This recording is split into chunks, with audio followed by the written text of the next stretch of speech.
Part 2 of this presentation considers the practical applications of biblical covenants in society. In addition to God establishing laws for humanity to obey, God also made promises to man. If man is faithful to adhere to God's laws, God obligates himself to bless man.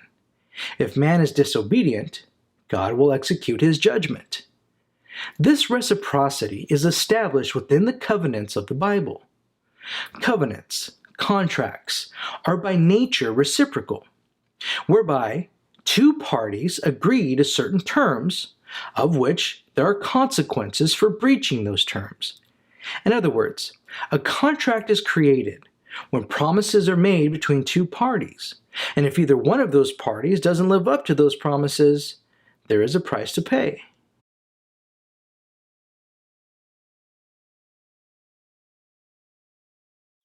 We have already discussed the covenant God made with Adam, sometimes referred to as the Edenic Covenant, in the previous lesson. So, we will just briefly review. God promised to provide Adam and Eve with an existence of happiness in the Garden of Eden, so long as they obeyed his commandment to not consume a specific fruit. This caveat is loaded with religious significance, but it can also understandably be perceived as trivial. What's the big deal about eating a piece of fruit? And why would God prohibit its consumption? Again, there is a lot of theological commentary on this subject, but our focus in this lesson is on the practical application of biblical covenants. Once Adam and Eve decided to disobey God, they also lost the provisions of the covenant they made with him. No longer would they be blessed with an existence of bliss and a heaven on earth. Instead, they would have to endure the banishment from the Garden of Eden, as well as other punishments. The fundamental principles of the covenant God made with Adam would be the framework of subsequent biblical covenants. The Noahic covenant is most notably identified by the symbol of the rainbow, long before it was associated with homosexual activism. The generations of humanity, from Adam to Noah, exhausted God's long suffering because of their proclivity to wickedness.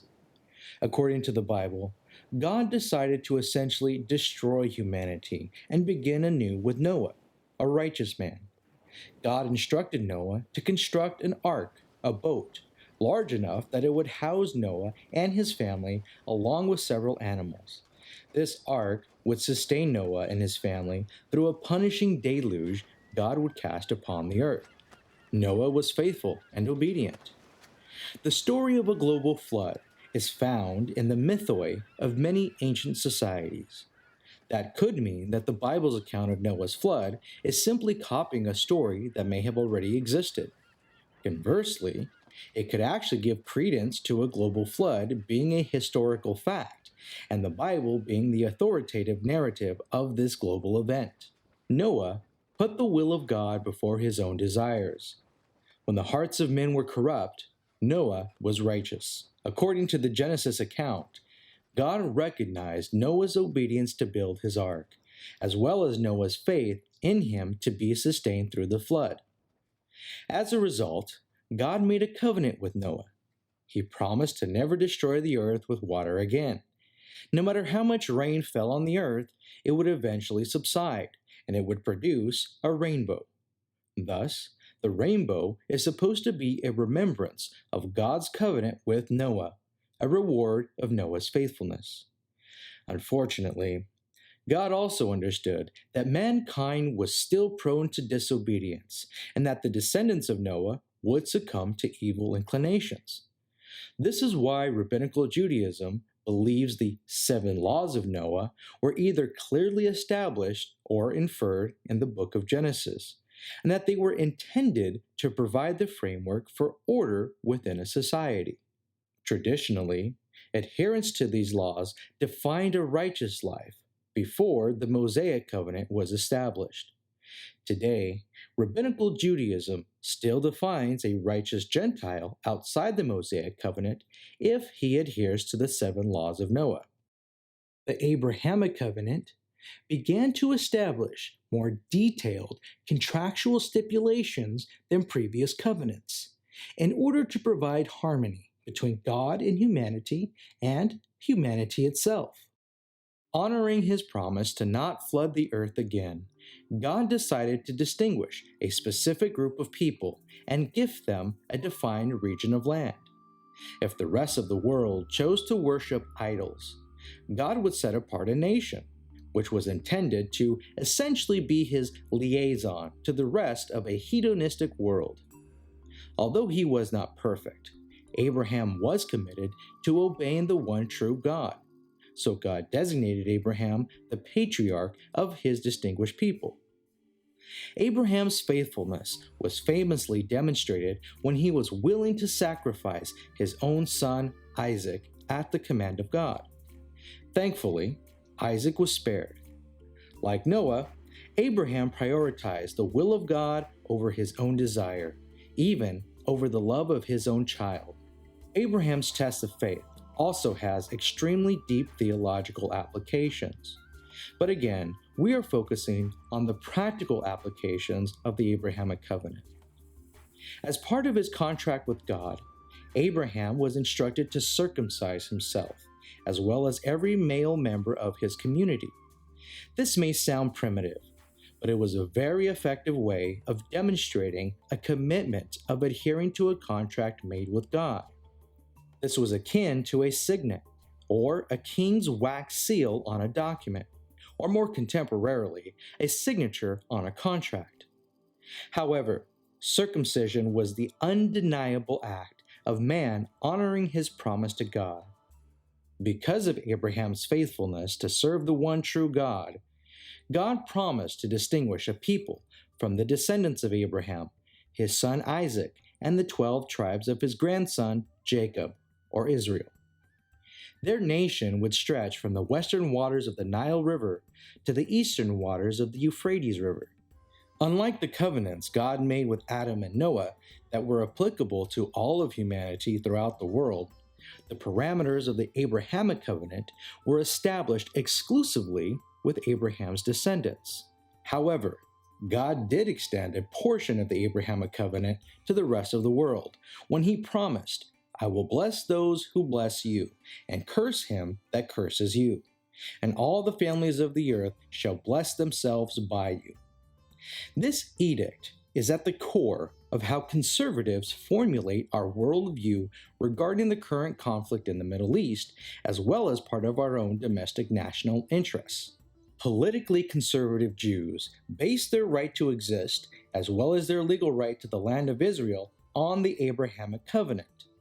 Conservative Christians base their obligations to defend the right of Jews to exist and their right to a Jewish homeland on the portion of the Abrahamic Covenant God extended to non-Jews.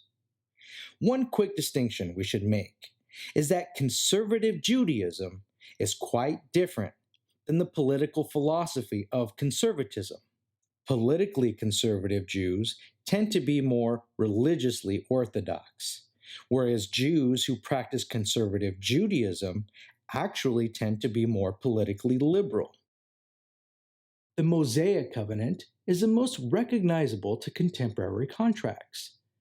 The commandments in the Mosaic Covenant are much more numerous and specific than prior covenants. Blessings for keeping these commandments are clearly defined. Conversely, punishments for disobeying these commandments are also clearly defined.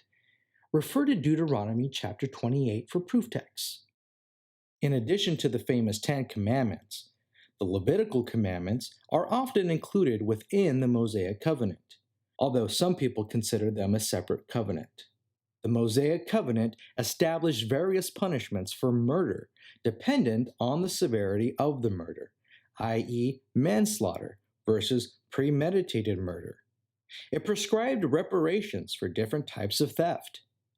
The Mosaic Covenant also notably established the legalities of sexual relationships. Specifically, it established the parameters of marriage and processes of divorce. It defined and prohibited categories of incest, as well as homosexuality.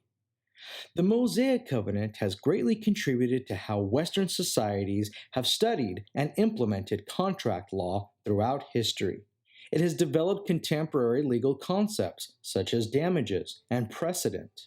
Although some of the prescriptions of the Mosaic Covenant can no longer be implemented without a tabernacle or temple, the framework of jurisprudence provided by this covenant are foundational to the political philosophy of conservatism, and by extension, the intricate legal system of the United States of America.